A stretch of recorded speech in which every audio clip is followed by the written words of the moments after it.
حضرت سیدنا عمر فاروق، سب بولیے رضی اللہ تعالی۔ عمر فاروق رضی اللہ تعالیٰ عنہ کا مبارک زمانہ ہے۔ حضرت عمر نے فوج بھیجی ایران کے حکمران کے ساتھ جہاد کرنے۔ ایران کے بادشاہ نے 2 عیسائی جاسوس بھیجے، کہنے لگا ذرا پتہ تو کرو مسلمانوں کا رات کا طریقہ کیا ہے، میں صف بندی کراتا ہوں۔ وہ ساری رات صف بندی کراتا رہا، 2 جاسوس آئے مسلمانوں کی معلومات کرنے۔ معلومات کر کے جب واپس گئے تو حضرت عمر فاروق رضی اللہ تعالیٰ عنہ کے سپاہیوں کو دیکھا، غور سے پلٹے تو بادشاہ کہنے لگا کیا حال دیکھ کے آئے ہو؟ کہنے لگا سارے مسلح پہ بیٹھے ہوئے، جتنے گھنٹے ہم وہاں رہے ہیں مجاہدین مسلح پہ رہے ہیں، یوں لگتا ہے جیسے ان کا دنیا داری سے کوئی تعلق۔ اور کہنے لگے بادشاہ کوئی ایسی طاقت ہے جس کو وہ بلا رہے تھے، کوئی ایسی قوت ہے جس کو وہ پکار رہے تھے، ہمیں بھی وہاں کھڑے ہو کے محسوس ہوتا تھا کہ ہاں کوئی ہے جو آ جائے گا ان کی مدد کے لیے، کوئی ہے جو پہنچے گا ان کی مدد کرے گا۔ ایران کا بادشاہ کہنے لگا مجھے سمجھ آ گئی ہے، وہ جسم کی طاقت سے ہی نہیں لڑتے، وہ کوئی غیبی طاقت ہے جس سے وہ لڑتے ہیں۔ بھائی وہ غیبی طاقت بھی تو ہمارے پاس ہم نے ناراض کر لیا نا، وہ بھی تو نہیں نا، مسجد کا رخ بھی تو کوئی نہیں۔ اور میں نے پچھلے جمعے بھی کہا تھا، پھر کہتا ہوں، وہن ہو گیا امت کو۔ نبی پاک نے فرمایا امت کو وہ کیا ہے، دنیا سے محبت ہو گئی ہے، موت سے کراہت ہو گئی ہے، وہن ہے۔ صحابہ کرام کو موت سے بڑا پیار تھا، موت سے بڑی محبت کر، ہماری طرح نہیں، وہ کہتے تھے مریں گے تو منو مٹی، تو وہاں ٹھیک ہے عذاب قبر حق ہے، لیکن میں کہا کرتا ہوں سالوں کے بعد جو پردیس سے ماں کے پاس آئے، ماں اسے عذاب نہیں دیتی، اس کا ماتھا چوما کرتی ہے۔ اور بھائی جو رب کریم کی بارگاہ میں جائے گا تیرا کیا خیال ہے، گل سڑ جائے گا؟ مدینے والے حبیب نے فرمایا قبر المومن روضۃ من ریاض الجنہ، فرمایا میرا مومن جب قبر میں جاتا ہے تو اللہ جنت کے سارے دروازے کھول دیتا ہے، وہ تو اللہ کی رحمت میں پہنچتا ہے۔ کون کہتا ہے مومن مر گئے، وہ تو قید سے چھوٹے اپنے گھر گئے۔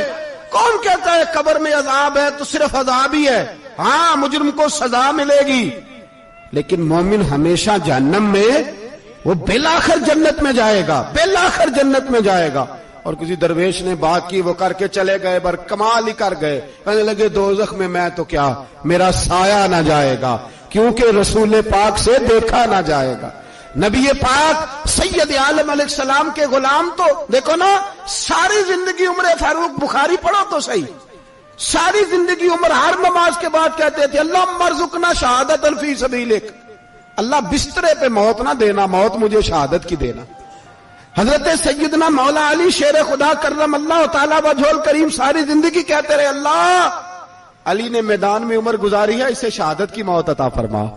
وہ بھائی یہ تو شہادتیں مانگنے والے۔ حضرت امام حسین میدان کربلا میں کھڑے تھے، شمر کہنے لگا حسین تیری چاروں جانب موت ہے، تو آپ فرمانے لگے تجھے ابھی ہمارا پتہ ہی نہیں، موت سے تو ہمارا پیار چلتا ہے، اور فرمایا یہ شہادت تو ہمارا پیچھا کرتی ہے، پہنچ جاتی ہے جہاں ہم ہوتے ہیں، موت سے ڈرا رہا ہے۔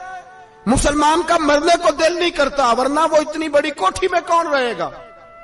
مرنے کو دل اس لیے نہیں کرتا کہ وہ جو 6 کروڑ 10 کروڑ ڈالر لوٹ کے رکھے، مر گئے تو کھائے گا کون؟ وہ فقیر فاقہ مست تھے، ان کا گھر ہی کوئی نہیں تھا، ان کے بینک بیلنس ہی کوئی نہیں تھے، وہ کہتے تھے گھر ہمارا ہے وہ جو ہمارے رب نے تیار کیا ہوا ہے، ہمارا بینک بیلنس ہے وہ جو ہمیں جنت میں جا کے ملے گا۔ ان کا تو یہ کھاتا ہی کوئی نہیں تھا، اس لیے وہ شہادت کی۔ حضرت عمر بن جموع رضی اللہ تعالیٰ عنہ میدان احد میں 4 بیٹے لے کے آئے، کتنے بیٹے بول کے بتائے؟ 4 بیٹے لے کے عمر بن جموع آئے، اور خود ایک ٹانگ سے لنگڑے سے آبی ہیں، ٹانگ چھوٹی ہے، حضور کے سامنے کھڑے ہوئے کہا محبوبہ میرے 4 ہی تھے، میں 4 ہی لے آیا ہوں، قبول کر لے۔ تو حضور نے فرمایا تو کیوں تلوار اوڑے آیا ہے، یہ تو نے کیوں گلے میں اسلحہ ڈالا ہوا ہے؟ کہا یا رسول اللہ میں نے بھی تو جانا ہے نا۔ تو حضور نے فرمایا 4 بیٹے جو ہیں۔ تو حضرت عمر بن جموع نے بات کی، صحابہ کہتے ہیں ہم لبوں سے مسکرا رہے تھے، آنکھوں سے رو رہے تھے، کیا عجیب انداز ہے۔ حضور نے فرمایا عمر 4 بیٹے جو آ گئے تو رہنے دے۔ تو حضرت عمر رو پڑے، کہنے لگے محبوبہ کیا لنگڑے جنت میں نہیں جائیں گے؟ کیا حضور میں لنگڑا ہوں تو میرے لیے جنت کوئی نہیں؟ میرے حبیب پاک سید عالم صلی اللہ علیہ وسلم نے فرمایا عمر تو ضرور جنت میں جائے گا۔ کہا محبوبہ پھر بچے بعد میں جائیں گے، میں پہلے میدان میں جاؤں گا۔